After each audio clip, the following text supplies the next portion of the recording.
Well, Larry, it was kind of a big day. Good to see you again. It was the same. Good seeing you, Jason.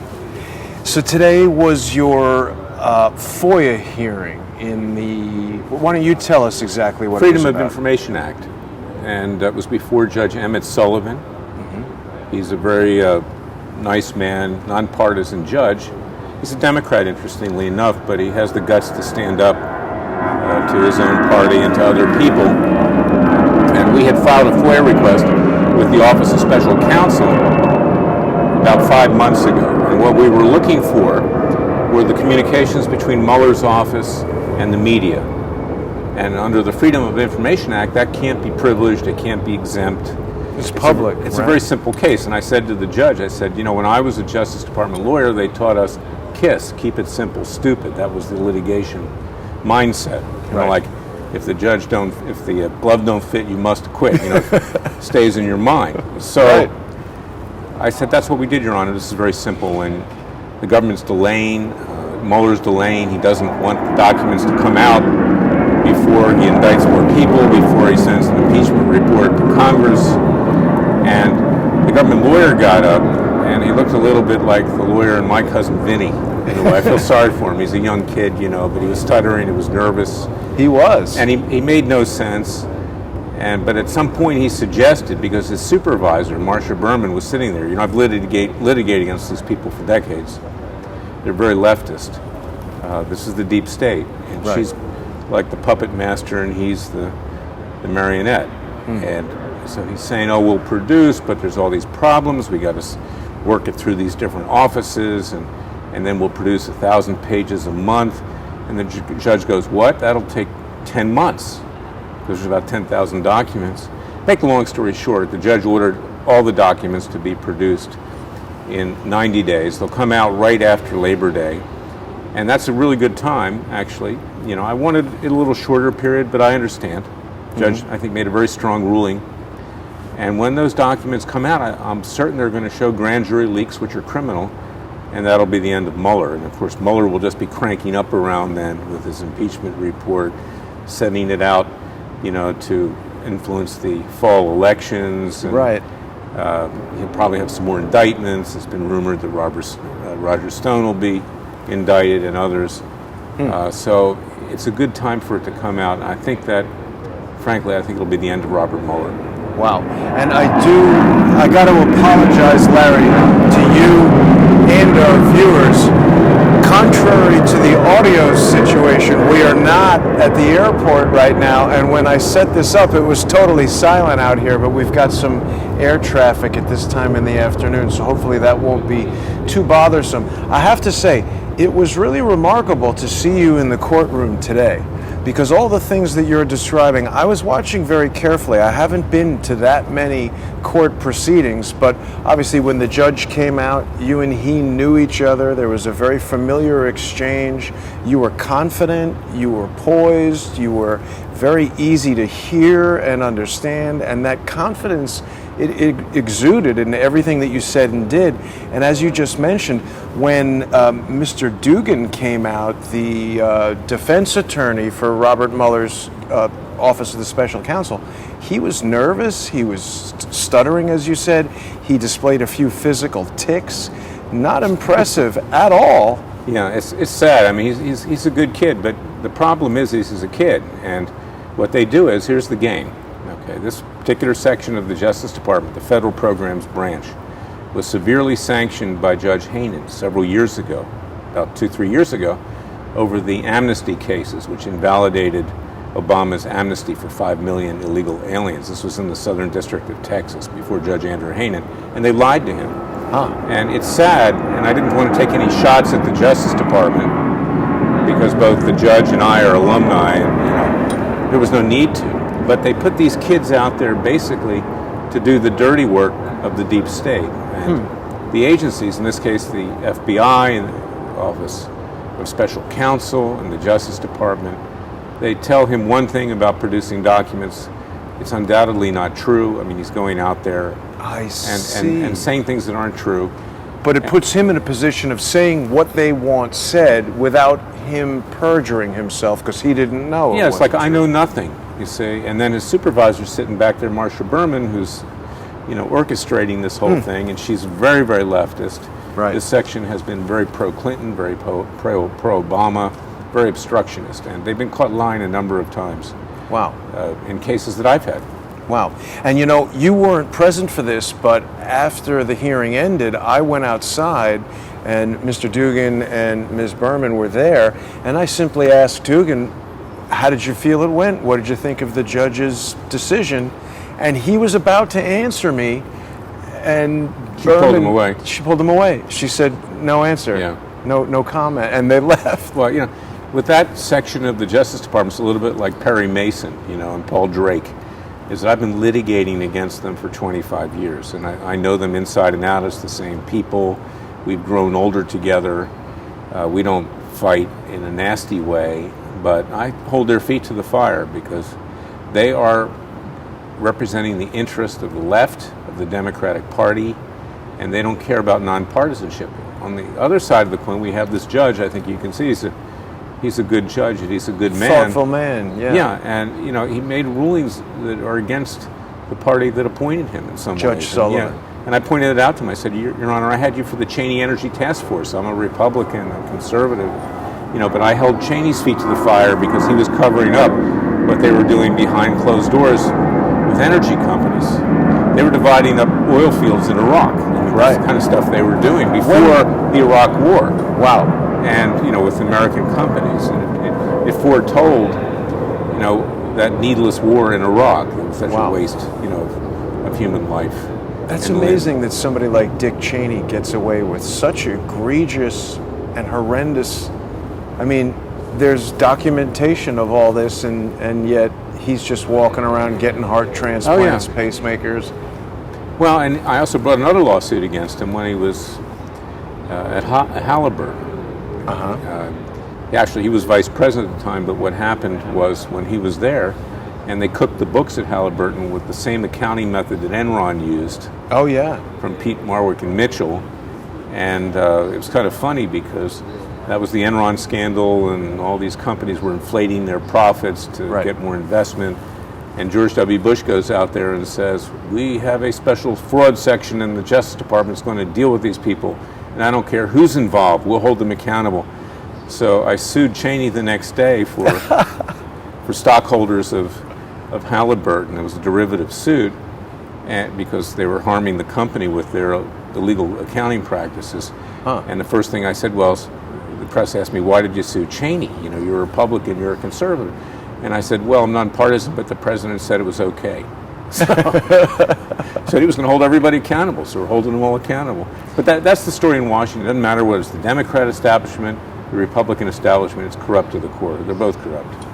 Well, it was interesting to really see. I mean, again, most people aren't inside the court like that. I mean, we hear Robert Mueller has this investigation.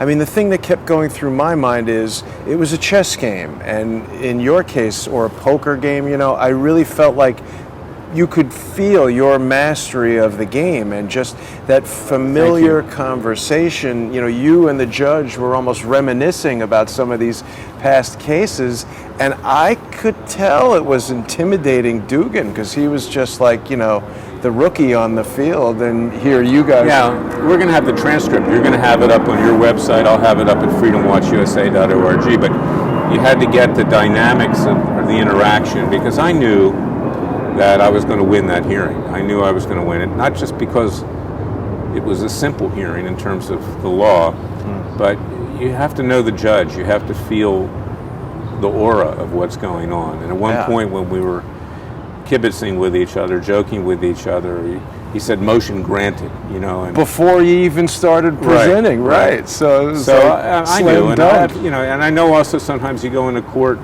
with a hostile judge who's very partisan, and you can tell where that's going too. You just try to hold your ground and do the best you can. But this is the story of the federal judiciary. It's highly partisan. This is one of the few judges who isn't, who will make rulings not favoring either side, generally speaking. But 99% of the judges in that courthouse, with the exception of Judge Sullivan and Judge Royce Lamberth, you can guess the result before you walk in.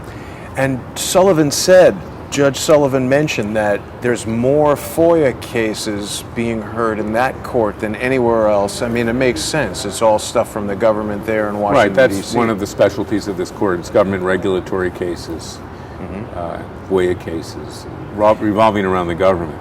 Right. Yeah, And just to recap the whole thing for everybody, basically you went in there wanting these documents to be released within the next 6 weeks, by the end of July, sort of mid-July.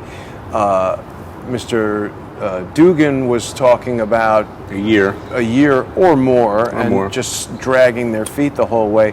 And the judge has said that by the end of September, basically 3 months, these documents will be available. And again, it takes me back to this analogy of it being a chess game. You've just moved a piece, and 3 months from now that will be in place. If the result, as you expect, is that things have in fact been leaked from a grand jury to the press, obviously that's illegal.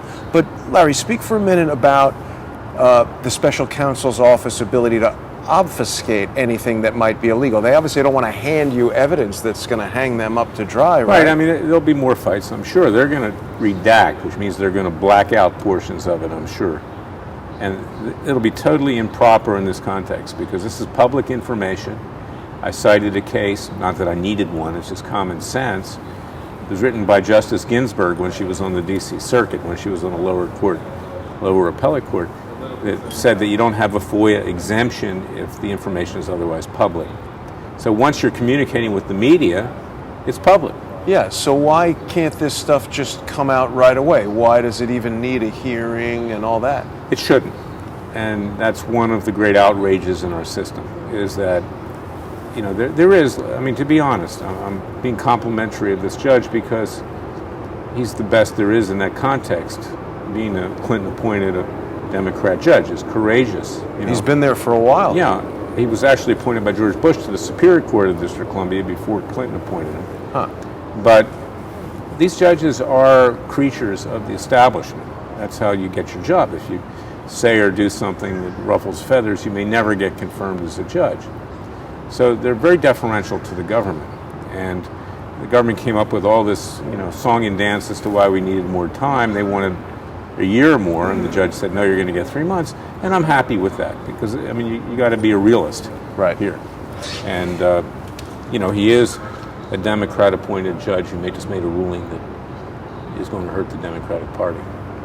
Indeed it could. So, I mean, that sounds like some pretty endemic problems with the justice system. I think it's a good time to remind people that they can go to freedomwatchusa.org and they can sign your petition there. You are still vying to become a new special counsel to fully investigate with all the powers of a special counsel office Mr. Mueller's ongoing, possibly illegal investigation into what they have dubbed Russian collusion. There's a petition there on freedomwatchusa.org, and people can also financially support the efforts of Freedom Watch by clicking on that donate button. So I definitely I want to encourage people to do that. Thank you, Jason. We need it. You know, we're the mouse that roared, and we need to hire more people. I have 40 years of experience, so I'm trying, every day I get up and I try to think, what can I do to make a difference? Okay. In this case, as simple as it is, can make a huge difference. If we get documents that show grand jury leaks, that's it. Mueller will be gone. The president will have the cover to fire him. Even Jeff Sessions, who's kind of cowardly and buries his head in the sand, will have the cover to do it. Even Rosenstein will have to do it. Right. And I think he's just simply going to have to resign. And they're reluctant to do that right now because politically it would look very bad, right? I mean, Mueller's investigating Trump, he fires him. It would, but I think the president has to forget about that, really, because he's been dragged along. And this is out of control. Now they're investigating contacts with his business empire in the Middle East. Tomorrow it'll be Asia, and then it'll be South America. And they want to get him on something. I mean, there's no doubt that both establishments, Democrat and Republican, want this president dead, legally dead. Politically, legally, Right, and maybe even physically. maybe even actually. You know, I mean, Yeah. I pray for him every day. Yeah. Because I mean, he's a great risk. And He's in a very dangerous position for sure. But Larry, how would Trump firing Mueller differ from what Nixon tried to do with Archibald Cox that he was not able to do? Well, because Nixon did it because he was trying to derail legal action to get the 18-minute gap in the tapes in the White House. Okay, is that somebody else would replace Mueller, hopefully me or somebody that would turn the tables, but it's completely different in the sense that it wouldn't, in this day and age, derail any investigation. It might make it fair rather than derail it. But didn't your other best friend, Eric Holder, put out some tweet saying that Trump was trying to be like Nixon with he made some reference they always to do Archibald that. Cox. They always do that. But actually, Nixon was within his legal rights to fire Archibald Cox too. He was. Huh. But I thought he wasn't able Actually, to do it was Elliot Richardson he fired. He was the Attorney General Got at it. the time. Yeah. Cox came in as the independent counsel. Yeah. How long have we had this role of the special counsel's office? We've had it going back to Nixon. That's where it was Yeah. established. Yeah, it was. That was a special counsel then because it was an appointment because the Justice Department was viewed as corrupted, compromised after Nixon fired Elliot Richardson. And it was John Mitchell who then became Attorney General after that. Who was like Nixon's personal friend Yeah, and part of the whole right-hand cover-up. man. Yeah, during the demonstrations in the Vietnam War, I remember I was up here. I was a student at Duke University. Right. I was not opposed to the Vietnam War. I should have been, but I wasn't. I was just curious. You know, I was always a conservative kid, so I came up here, and Mitchell was standing on a balcony like Mussolini, overlooking, the demonstrators. You know, I mean, it was pretty heavy, and a lot were beaten up, and it didn't help Nixon at the time. They were impounded, actually, many of them. I left. I mean, I just came up for amusement. Pretty wild time, the Nixon wild. presidency. Yeah, you know the scene from Forrest Gump Yeah. with his Abby Hoffman. with his girlfriend. What's her name? Jenny. Yeah. And they reunite. Yep. On the mall. That was that demonstration. Yeah. Yeah. Very shocking time. And I mean, in many ways, we're in a similar kind of time. People can follow you, Larry, on Twitter if they aren't already doing that. You're on there at Larry E. Klayman, and of course, you're the founder of Freedom Watch USA and also Judicial Watch. Now, I meant to ask you about this. There were two members of Judicial Watch there in the court today. Do you want to discuss that, or is that? No, I'll discuss it with some humor. Sure. Okay. What were they doing there? Well, I think I've been at odds with Judicial Watch over the years, with Tom Fitton in particular. Is that he did some things which I consider to be unethical when I left with regard to donors and other things. And for instance, they have a building fund that I started to solicit in 2003. They have $1.4 million in the bank, and they never bought the building that we promised to buy. After I left, they just pocketed the money, basically. And so I've been at odds with them over things like that over the years. And I think they, to some extent, send these people into the courtroom just to think somehow it's going to affect me, because that's my little baby. Judicial Watch is my little baby. I don't want it to fail. I just want them to get new directors. Yeah. And why would they I just don't view Fitton as honest. I don't. But why would they? I mean, personal matters aside or business matters aside, why would they want to derail you or freedomwatchusa.org? It would seem you're aligned in your purpose. Because Fitton, who's not a lawyer, feels competitive. Okay, he always felt like he was in my shadow. To this day, people still think I'm at Judicial Watch. Yeah.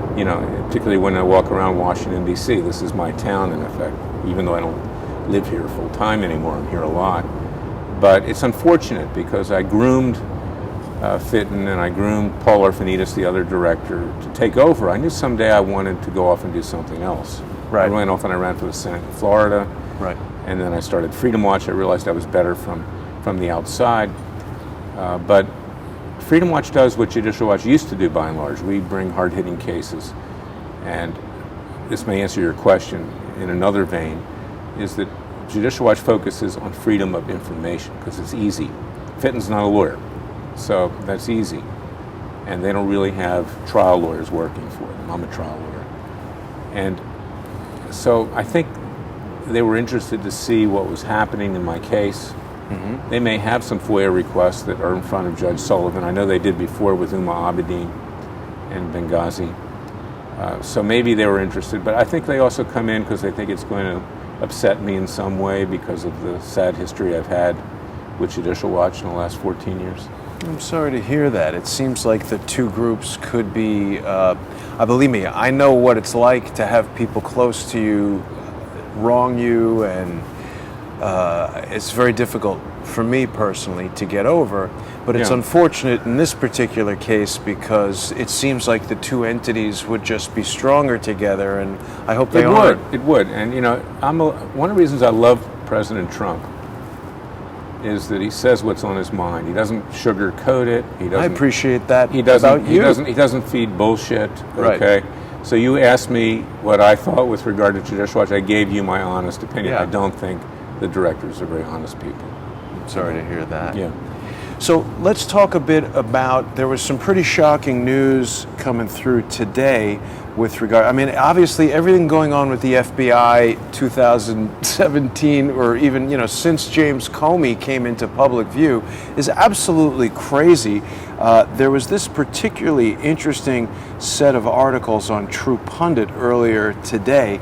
I don't know if you saw this, but the FBI Vault, which is a super resource that Charles Ortel introduced me to, and that is just coming out with amazing information kind of all the time.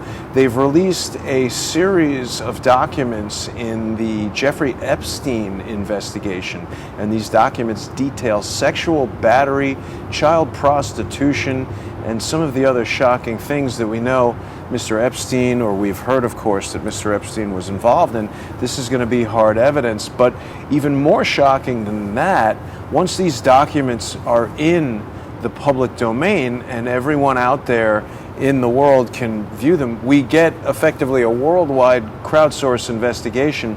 And a Twitter user has come upon some information that would seem to indicate that Epstein may in fact have been an informant in 2008 in Robert Mueller's FBI. And that is shocking news to me. What do you think about that, Larry? It's not unusual. I mean, informants are not perfect people. I mean, basically They're criminals, right? They're criminals, usually. I've had a lot of experience with them before, with a case that was involving Peter Paul, where there was a dual mafia FBI crime informant named Stanley Myatt. He even threatened my life. He threatened the life of Peter. Peter had put on the Hollywood tribute to Bill Clinton, which raised a lot of money for Hillary Clinton's Senate campaign. And Peter came forward. He wound up getting indicted. We agreed at Judicial Watch. This is an example, in fact, of what you asked me. I agreed to defend Peter if he would come forward with all this information incriminating Hillary Clinton, because he raised over $2 million of hard money campaign contributions for Hillary. The limit is $2,000. Wow. Okay. And Peter, wound up doing 10 years imprisonment. And after I left Judicial Watch, they effectively abandoned him as a client. And, he was left dangling without a lawyer. So this is what I'm talking about. You know, they had a difference with him. But, one thing about me, whatever you might say, pro or con, is that I'm loyal and I don't abandon people. You know, if I make a commitment, I'm going to keep it. And Peter was an example of several situations after I left Judicial Watch that were unfortunate. And then on top of abandoning him, they raised money claiming that they were still representing him. Ooh. Yeah, so that's the kind of thing I'm talking about. But you've dealt with a number of different informants. In fact, I think you even have a case with a whistleblower. What's the difference, would you say, between a whistleblower and an informant, or is there? No, a whistleblower is coming from inside the government, and in a legal context, he's coming forward. Okay, an informant is not necessarily, he's sent for a purpose. Okay, whereas a whistleblower, it just kind of happens that he's there at the wrong time in the wrong place and sees this illegality. Now, there are a lot of informants. I told you about the Stanley Myatt, who Right. was burrowed into Peter's company with Stan Lee, the famous Comic book cartoonist. guy. Yeah. Later Marvel. But there are other informants too. Whitey Bulger up in Right. Boston was a dual mafia FBI informant, and I believe this guy Stephen Paddock in Nevada will turn out to be an FBI Justice Department informant, and that's why the matter's being covered up right now. That's why we don't know. He was probably doing something with the casinos or whatever for Guns, the FBI. obviously. Yeah, he was off. Maybe he had a motive. Maybe he was tied into ISIS. I mean, who knows? Maybe he was converted to Islam, radical Islam. But there's something more than fishy there, and I'll bet anything. I'll bet the ranch, so to speak, not the Bundy Not Ranch. the Bundy Ranch, right? that he was a government informant. Huh. Interesting. I don't know if we've heard too much about that angle just yet. Well, I know our colleague Laura Loomer has an interesting theory on that, but there is a reason why the FBI raided his house in Mesquite right after that massacre and took all the evidence off the market. Right. This is what they do. Look, they covered up the bombing in Atlanta many years ago during the Olympics. Right. They covered up their incompetency with anthrax attacks after 9/11. They went after two people who were totally innocent. One was so destroyed that he committed suicide. These are evil people, that are running this government. The line FBI agents generally are honest, good people. They believe in it. They believe, like I did when I became a Justice Department lawyer, that this was the highest calling. Right. But I quickly learned otherwise. I quickly learned that it was compromised politically and ethically. And I saw people getting prosecuted that were on the wrong side of the street and those going free that were on the right side of the street. And that's why I started Judicial Watch in 1994 ultimately. And I have a book, Whores, Why and How I Came to Fight the Establishment. It's not about the girls on Las Vegas Boulevard. It's about the law enforcement and political and media establishments.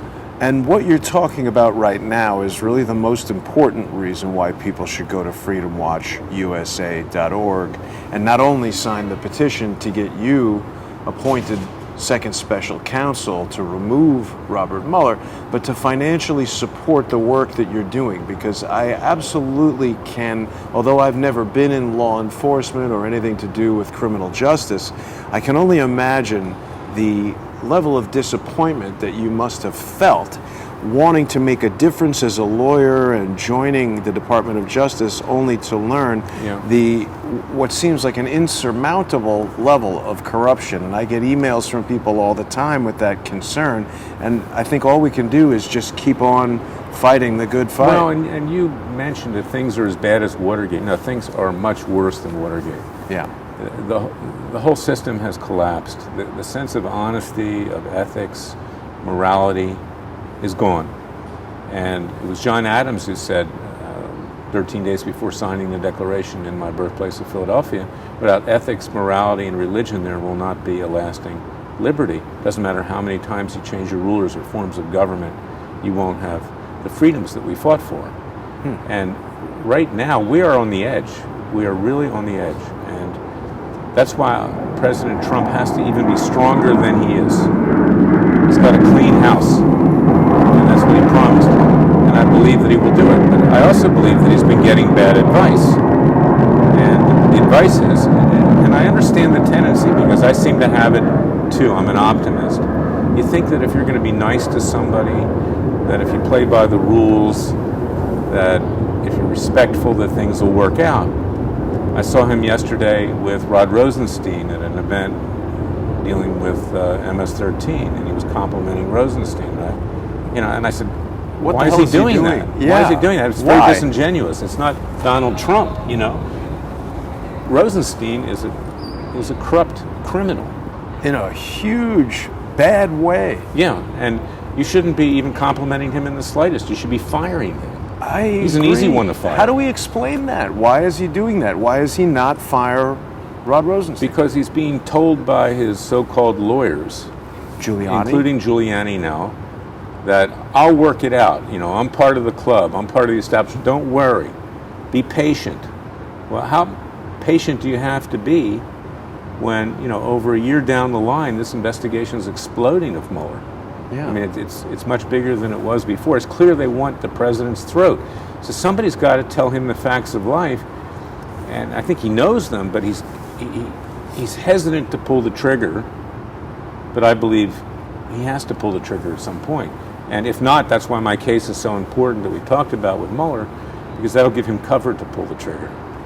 And what do you anticipate will happen now? The judge seemed to disagree and actually said that he would be shocked if it was anything other than a bunch of documents that say no comment. Judges are funny, okay? I don't think he really believes that. No? And I'll tell you, my favorite judge of that court is Judge Royce C. Lamberth. He's the one who made all these good rulings for me and Judicial Watch in the 1990s with the Clintons. People accused him of being in my hip pocket and vice versa. They called us the Gold Dust Twins. Okay. I never talked to him substantively about any case, but I knew when I walked in, even more than with Judge Sullivan, that he was going to make rulings in my favor. I knew his mindset. I knew where he was coming from. But sometimes he would take a shot at me just to try to look like he was being neutral, okay? And I don't blame him for that, but he had to, because they were seeking to destroy him as they were seeking to destroy me. Right. So with Sullivan, I think what he was trying to say is play devil's advocate, because he was making a very strong ruling on our behalf. And so he's trying to make the government feel better. And again, these judges are the product of the establishment. So when they stick their neck out like Sullivan, and I really like Sullivan, he's the best Clinton-appointed judge I've ever been in front of. Most of them, when I walk into a court with him, look at me sideways. He's a good man, Sullivan. So I don't think he really meant that there wasn't going to be anything there. I think he was kind of poking and teasing a little bit. I'll tell you, the subtlety of what went on today, it's difficult to describe. I don't understand why they don't allow cameras into courtrooms. It's supposed to be a public hearing, right? Anyone could have walked into that room. Yeah, they should. I mean, federal courts should. I'm a big believer of cameras in the courtroom. Yeah, I think it keeps people honest. I mean, sometimes you get judges like Ito in the OJ case that played to the camera and the theatrics and stuff. But on the whole, I think it's really good. Some federal courts do allow cameras in the courtroom. Some appellate courts, like the Ninth Circuit, allow cameras in the courtrooms. They have to make a specific ruling, and I think it's a really good idea. Yeah, me too, because, I mean, it's, in addition to, keep them honest kind of thing, I think the more people can see this sort of interaction, obviously not everybody has time to watch every single court proceeding, but some of them are really very interesting. And the outcome of this, as you said, could have tremendous impact on this move to try to impeach the president. Well, and this is the dichotomy. Just like if you were there watching me with Judge Sullivan today, you would gain confidence in the legal system. I would say 90% of the time in these kinds of cases, you'll have a better understanding of just how corrupt it is. And that's why they don't want you to have cameras. And American people need to see that. And that's one of the reasons I love President Trump. What other president in our lifetime has called judges for what they are? Biased, prejudiced, crooks sometimes, okay? Right. And they are. A lot of them are. And they're not appointed by God. They're appointed through political patronage. And maybe God puts them there because he wants us to see just how bad things are. So we do it for ourselves. But we are left defenseless, by and large, by these federal judges who scratch the backs. And I said that to Judge Sullivan. I said, I see that you got a scale of justice behind you. Your Honor has this big scale of justice. I say it's not tilted left or right. I says, that's why I admire you, Your Honor. And I feel like I'm the same way. I mean, I'll go against Republicans and conservative interests if I think they've done wrong, and you've done the same thing, with people that are in your community. I really cannot overemphasize the sense of, it was like watching a Wimbledon tennis game or the level of skill and detail in everything that you were doing there. You just reminded me of this banter about the scales of justice. I mean, the judge and you were clearly on a level in terms of communicating that was seamless. And you know what's funny? You remember Johnny Carson? Yeah, sure. Okay. The greatest nighttime comedian probably ever. Johnny Carson, like many comedians, was very shy, and he was not a people person. Wow. I'm not equating myself to that, by the way, because I am a people person in many ways, but I enjoyed it when I ran for the Senate and met a lot of people. You guys have the same color hair. But but it's funny, when you're in a courtroom, if you really love what you're doing, it's a little bit like being an entertainer, okay? Right. And your true personality comes out, and that is your arena. That's your little baby, that you've trained to do. And I've always said to myself, when I go into a hearing, and I'm always a little bit nervous, even to this day after 40 years, if you're not nervous, you're not going to perform well. I've worked for people, great lawyers who, were nervous when I first started. I could see it. And I don't appear nervous, but there's that edge. Okay? Right. And that's my stage. And I enjoy it. And it's a little bit like the American military or the Israeli military, the pilots, is that we're the best in the world because we can improvise in the air. The Russians, they have a set game plan. I don't think they've ever shot down an Israeli plane, but the Israelis have shot down a lot of theirs. Okay? Because they just go straight ahead, Huh. And that's what I love about being in court, is that you have to read the judge, you have to read the situation, and you have to try to, use whatever you have to. In this case, I try to use charm, but if I'm up against another judge in that courtroom who's hostile, I'm gonna come on really strong. It was fascinating and to it may watch. not be as pleasant to watch as what you saw today. Well, it would be interesting, I think. I mean, I was really kind of dialed into the details. There were 6 members in the jury box who the judge explained were law students. I found it interesting that only one of them was a man, and of the 5 ladies, I think all were women of color. So that was interesting to see. I don't know if that's an indicator that the law profession is going that way, or this judge is having interns or whatever. Yeah, I think the legal profession, like the country's going that way. The demographics changing. You don't have diversity for diversity's sake, but I think diversity is good if it arrives based on merit. Right. And I'm sure he has some bright people around him. And before he made his decision, it was very nice. He said, I want to take 10 minutes because I want to deliberate with my clerks and interns so they can benefit from the thought processes of how I arrive at my decision. This is a very nice judge. I really like this judge. Yeah, that was again part of the process. And he's a very intelligent judge. Yeah, that was all very clear, and that was part of the And I don't say that often. I really like to compliment people. I mean, most time people hear me being critical because it's deserved, but when I can say something nice about somebody or a judge, it's good. And he's one of the 5 judges in my lifetime who I truly respect. The rest of them that I've been in front of, somewhat less than that. And so this young guy, Dugan, who was, I guess, the defense attorney for the Special Counsel's office, he'll go back now and what? Debrief Mueller, tell him what happened? How does that all work? I don't think they'll let Dugan within 100 yards of Robert Mueller. No. No. Mueller is communicating with Marcia Berman, the very leftist supervisor that was sitting there. Right. And why didn't they just have her? Why do they need so he can be the fall guy to say something He's the stupid? fall guy. He's the stooge that they put up to lie. So she's not held accountable. And he doesn't even know that, probably. No, he's a young lawyer, and he's very nice, and he's very polite. He's a nice kid. He really is. Maybe he'll watch this video. I'll give you another story here. I'm kind of in a storytelling mode, but I went to school my junior year in Aix-en-Provence, France. And it was in 1972, not that long after the war, and I had a professor of European politics named André Meyer, Jewish fellow, who had been captured by the Nazis. He was in the French resistance. Wow. And he used to say that he would torture his jailers psychologically while he was in prison. The Nazis that were keeping him in jail. How did he do that? Huh? How did he do that? I don't know. I mean, he was very effective. He was a Gaullist. But I really like Charles de Gaulle, so I guess that was one reason I got the highest grade in the class. but I think that to some extent,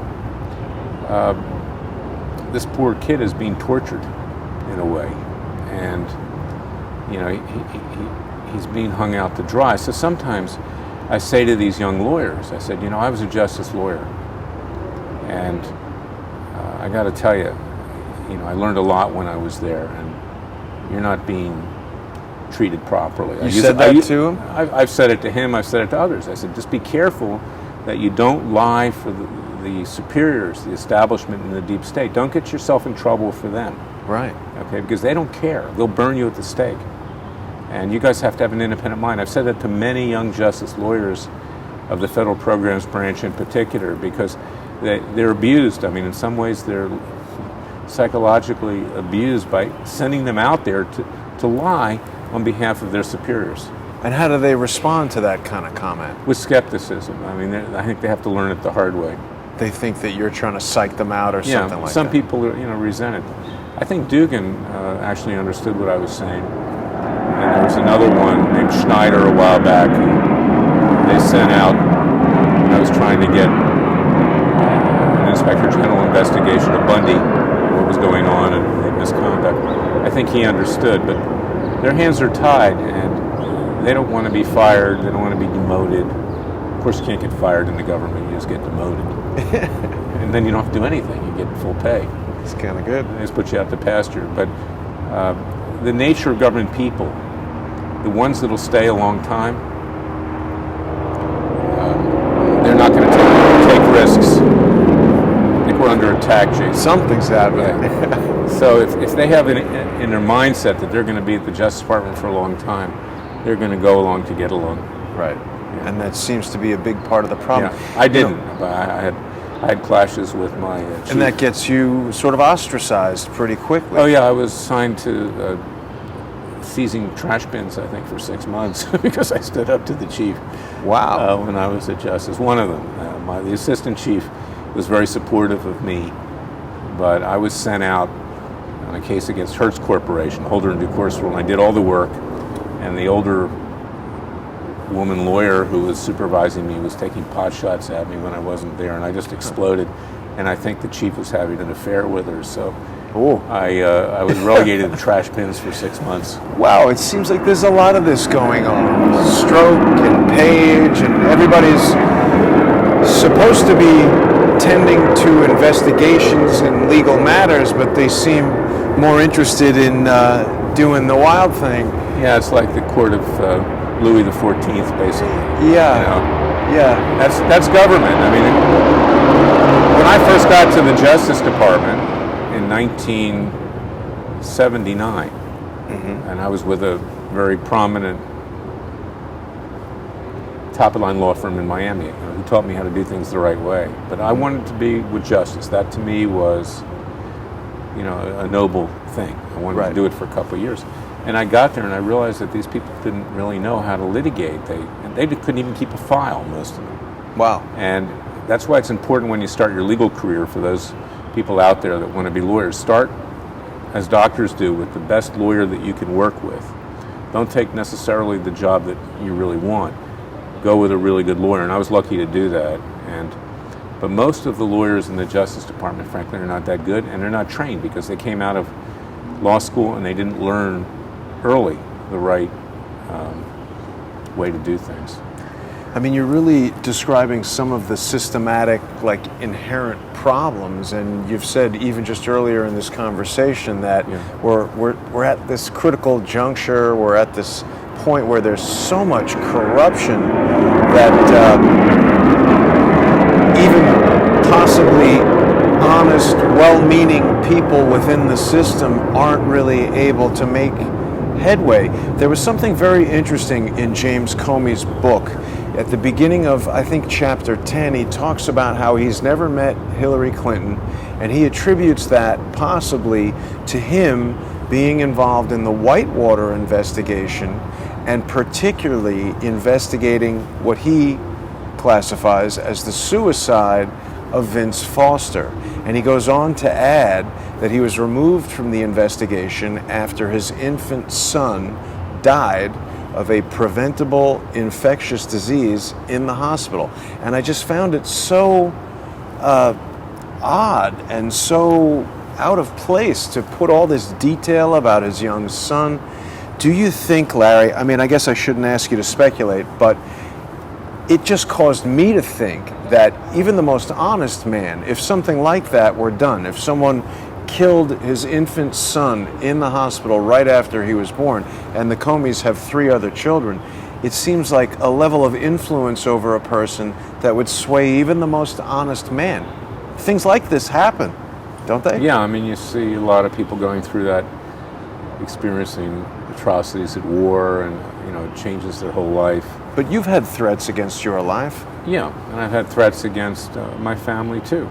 I remember one time when I was running Judicial Watch, I got an email that said, "We're going to burn down your townhouse with your wife and children in it." And I sent that email to Louis Freeh, who was an FBI director who had sued for breaking into the home of Notre Trulock, who had revealed Wen-Ho Lee and the loss of nuclear codes at Los Alamos Laboratories. They were trying to destroy Trulock because he was critical of the FBI's bungling and inaction. Wow. And they broke into his house. And,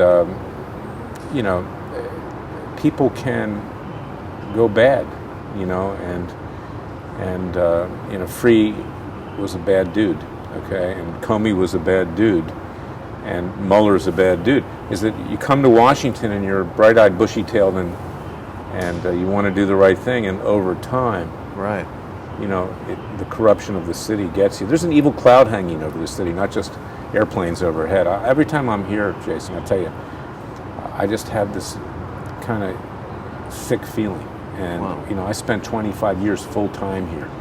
But the way it is today, it's like, Ghostbusters 1 and 2. I mean, there's just, these evil ghosts coming out of the buildings. It's just, it's putrid. It really is. And so, did the FBI help you in that matter with the email? No, you asked the question. I never finished the story. So Louis Freeh sent back a message through his top aide saying, "What's in it for me?" Wow. You can believe that. Wow. And he wanted me to drop the suit against him, or something like that. And by the way, I had a security guard at Judicial Watch. I'm trying to remember his name, and actually 2. The security guards in this city, the Saudis hire them, the Arabs hire them, a lot of them, and they go around. He was actually a security guard for the ambassador of Saudi Arabia at one time. Darryl was his name, and nice fellow. And he told me, Darryl had no reason to lie. He said, when I was security guard for the ambassador of Saudi Arabia, and when Louis Freeh was leaving the FBI to go back into private practice, before he left, while he was still FBI director, he went over and interviewed with the Saudi government for a job. wow. Talking about how much money they could do in consulting agreements. The FBI director trying to elicit consulting agreements. This is normal Wow. for Washington, normal. Well, and of course, he would have all the information about the methods and even first-hand information on investigations from the FBI. He's going to go work for a foreign government? And even though the Saudis now are being more friendly towards Israel and the United States because of Iran, they're not to be trusted. They're, the royal family are a terrible bunch of people. Have you heard anything about, bin Salman, the Crown Prince, hasn't been seen publicly since this shootout at the Royal Palace? I didn't know that. Oh yeah, there's been a lot of attempts on his life in the past several months. First of all, there's been speculation that what went on in Las Vegas may have had Saudi involvement. There was a security guard spotted walking with a SWAT team. Sort of very odd. This guy looked like he was pulled right off a baseball field, had the same build, and from a distance even looked like Mohammed bin Salman, possibly a doppelganger. But there was a shootout at a Saudi royal palace in Jeddah just 6 days after the Las Vegas incident. And then now, just the other day, like the 22nd or something, or the 21st, this shootout someone's trying to kill that guy. And obviously they had those, they jailed all the, Al-Walid and all those guys for corruption. So there's a lot of things going on in Saudi Arabia. The Saudis are really bad people. They really are. They practice a form of Islam called Wahhabi Muslimism, which is the most radical strain. Right. They believe in honor killings. If their kids decide they don't want to be Muslim and practicing, you're to kill your kids. And they have schools here in Washington, D.C. area and around the country teaching that stuff. So they may be our allies when it comes to Iran. Maybe they seem more moderate now with regard to Israel because they need Israel as an ally because they fear Iran. But they are to be feared in and of themselves. And so for Louis Freeh, and this is an example of how it works in Washington, go in there, use your position, and negotiate yourself a good consulting agreement, multi-million-dollar, while you're FBI director with a company with a country that supports terrorism. Right. That's not unusual. And so you've described, I believe, the past 3 FBI directors, Comey, Mueller, and Freeh, all corrupt. Yeah, they're all corrupt. And it's amazing that, there are these good special agents there. Interestingly enough, when I went to the FBI years ago, I'd say 4 years ago, with evidence of mass surveillance, I went with the blessing and with the assistance of Judge Lambert, who I told you. Yeah. And I was assured by James Baker, the FBI General Counsel, who's now been forced to resign, that Comey was going to supervise that investigation. And I wanted to meet with Comey, but he didn't want me in his office. He didn't want to actually be held accountable for what was going on. But Baker told me that, don't worry, he's in charge. 2 of the agents that were assigned to this case, William Giardina and William Barnett, we now find out that they were working with Peter Strzok and Lisa Page. This was the inner circle, the henchmen of Comey. They did the dirty work for Comey. Yeah. And they buried this investigation. And I was watching Cheryl Atkinson on Hannity the other night. She raised a really good point. She's a very bright woman. Yeah, she's great. And she was, of course, surveilled herself illegally at CBS because she was writing stories that Obama didn't like. About Fast and Furious. Yeah. But she raised the point that I've been making for a long time, is that it's not just Trump and the wiretaps and the surveillance and the spies that were embedded. All of us are subject to this illegal surveillance. Yeah. And Comey buried that. It's scary. And the more information that's coming out, either through the FBI Vault website or other means, it really does seem like a pretty tight-knit crew of people that are doing this. The other thing that I find very strange, we haven't heard very much about Andrew McCabe lately. What's going to happen with him? When is he going to be prosecuted for something, or we don't know? I don't think so. No. No, and that's why when Rosenstein says he's going to send this whole issue of whether there was a spy embedded in Trump's campaign to the Inspector General, the Inspector General doesn't have the authority to bring prosecutions. So even if he finds something, it gets sent over to Maine Justice or a U.S. Attorney's Office, and it gets buried there.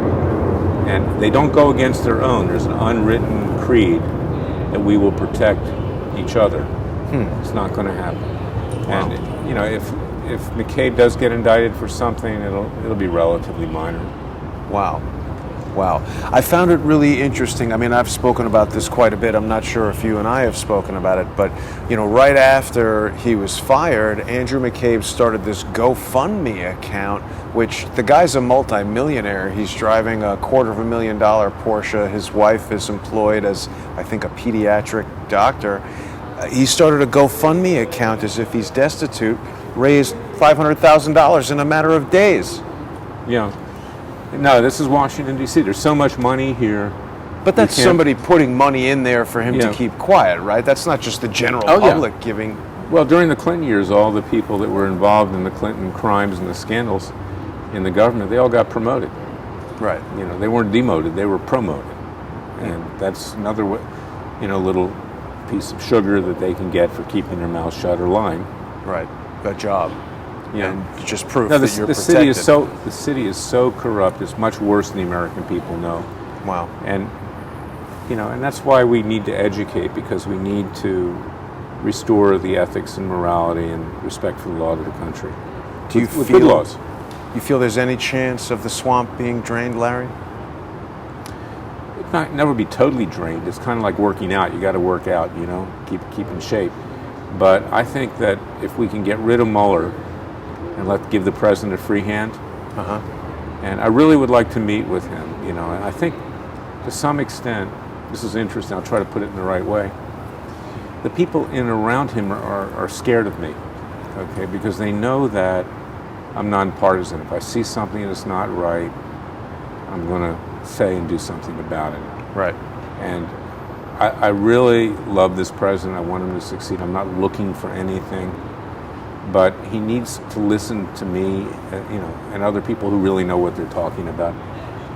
And you can't be listening to the establishment who are always worried about protecting their flanks. Right. Their clientele, their law firms.